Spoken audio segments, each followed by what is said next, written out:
Meu amigo querido, neste estudo veremos a relação que existe entre a lei, a graça e o evangelho. Nos estudos anteriores já vimos que não existe conflito entre a lei e a graça. A lei tem uma função específica, que é mostrar a realidade pecaminosa do ser humano. Quando o homem percebe sua triste realidade espiritual à luz da lei, pois ele se desespera, desperta-se nele a necessidade de procurar solução, e a solução é a graça maravilhosa de Cristo. Por isso a lei leva a Cristo, a lei leva a graça. A graça é a dádiva divina através da qual recebemos aquilo que não merecemos. Essa dádiva é a vida. Somos salvos unicamente pela graça. Agora, o que é o Evangelho? O Evangelho é a boa notícia de que, ainda que tenhamos pecado, há esperança para nós por causa da graça. O problema é que existem pessoas que não conseguem harmonizar estes três conceitos. Mas comecemos dando fundamento bíblico àquilo que estou dizendo. Falemos primeiro da função da lei. Romanos capítulo 7, verso 7. Que diremos, pois? É a lei pecado? De modo nenhum. Mas eu não conheci o pecado, senão pela lei, porque eu não conheceria a concupiscência se a lei não dissesse não cobiçarás.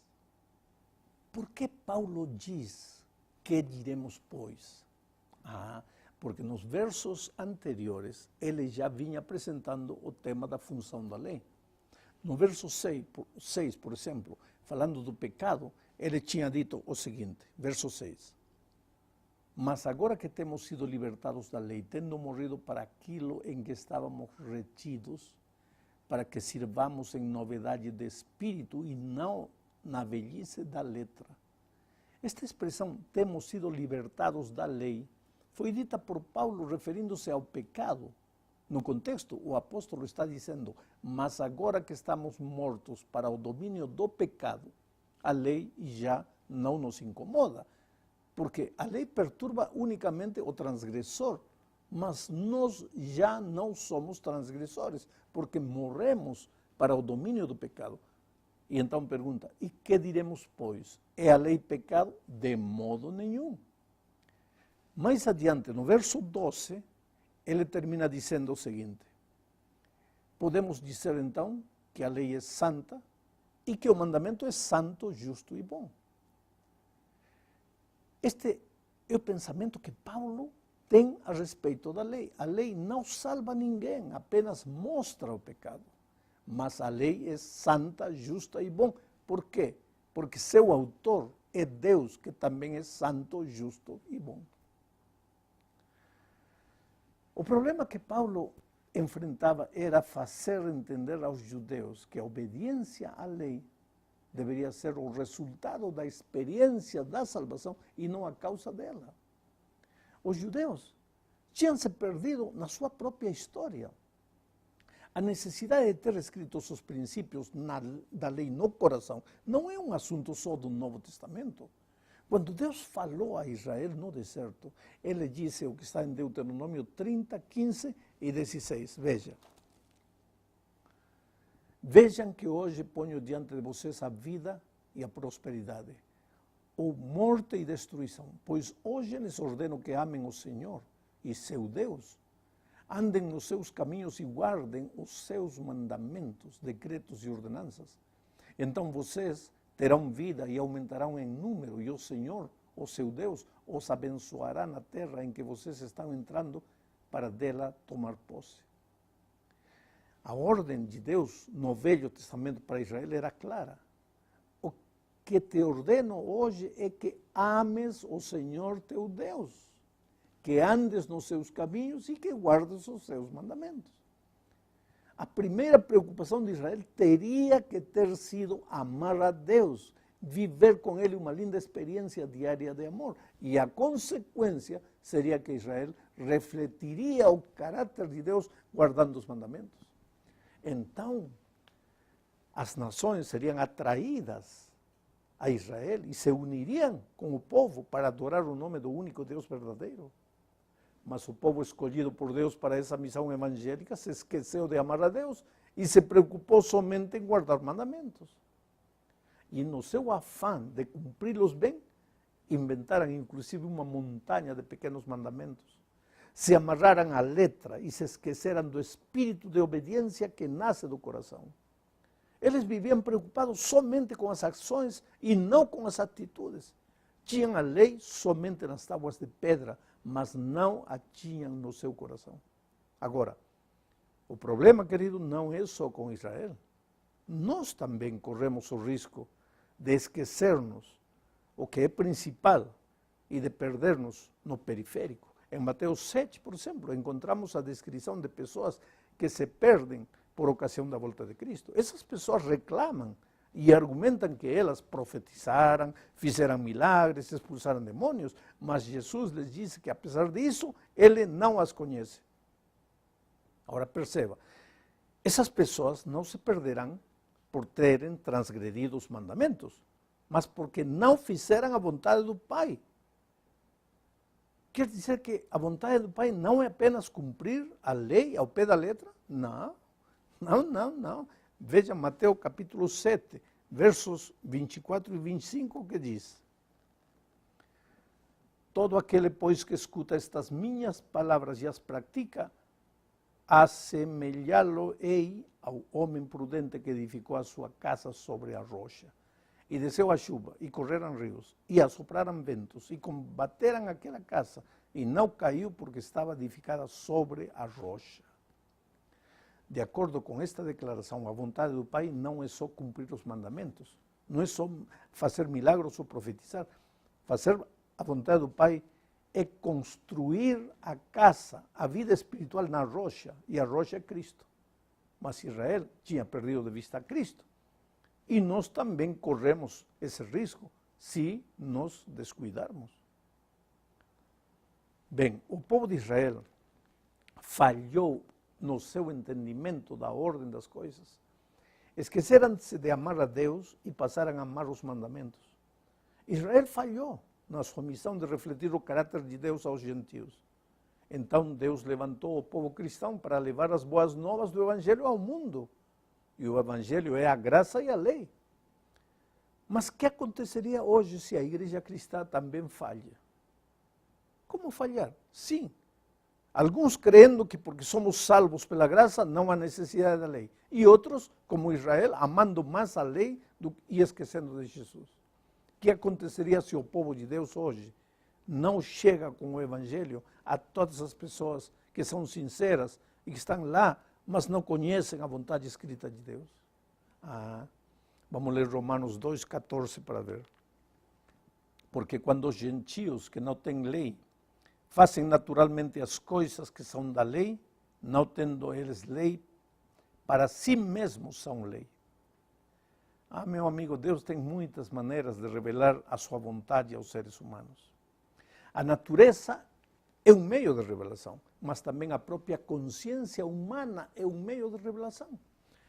Há no fundo de todos os seres humanos, de todos os homens e mulheres, aquilo que os psicólogos chamam de vazio existencial. Sabe? É o instinto de Deus. A necessidade que todo ser humano tem de encontrar sua verdadeira origem. Porque todos viemos como frutos do amor de Deus. Fomos criados por suas mãos. E somente seremos completos no dia em que nos devolvemos a Ele. Há muitas pessoas no mundo. Pelas circunstâncias, essas pessoas talvez nunca conhecerão a lei escrita de Deus. Mas viveram uma vida de comunhão com Deus, de acordo com a luz das suas próprias consciências. Isso é o que Romanos está dizendo. Na quarta parte deste estudo, falaremos sobre por que somos salvos pela graça. Leamos João 1, 17. Porque a lei foi dada por Moisés e a graça e a verdade vieram por Jesus Cristo. Novamente temos que ressaltar aqui que, assim como Paulo, João não coloca a lei contra a graça. mas coloca cada uma no seu devido lugar, na função correta. A lei foi dada por Moisés, diz ele. A lei não salva, não redime, somente mostra a necessidade de salvação. A graça e a verdade vêm de Jesus Cristo. E para que vem a graça? Paulo responde em Efésios 2:8, desta maneira: porque pela graça sois salvos, por meio da fé, e isto não vem de vós, é dom de Deus. A graça vem para nos salvar. Somos salvos somente pela graça. Sabe que a melhor definição de graça é dom. A graça é um dom gratuito, não se paga, somente se recebe. E por que não se paga? Porque seria impossível pagar. A graça envolve vida. E todos nós tínhamos pecado e estávamos condenados à morte. Como seria então possível pagar? Mas Jesus veio à terra e viveu uma vida sem pecado. Obedeceu, cumpriu, guardou. Fez o que o ser humano não pode fazer. Filipenses 2:8 diz: e achado na forma de homem, humilhou-se a si mesmo, sendo obediente até a morte e morte da cruz. O pecado demandava a morte. Sem derramamento de sangue não há remissão de pecado. Então Jesus derramou seu sangue, se ofereceu voluntariamente. Ele não merecia a morte porque não havia pecado, mas assumiu nossos pecados e morreu a morte que nós, pecadores, merecíamos morrer. E nos deu sua vida.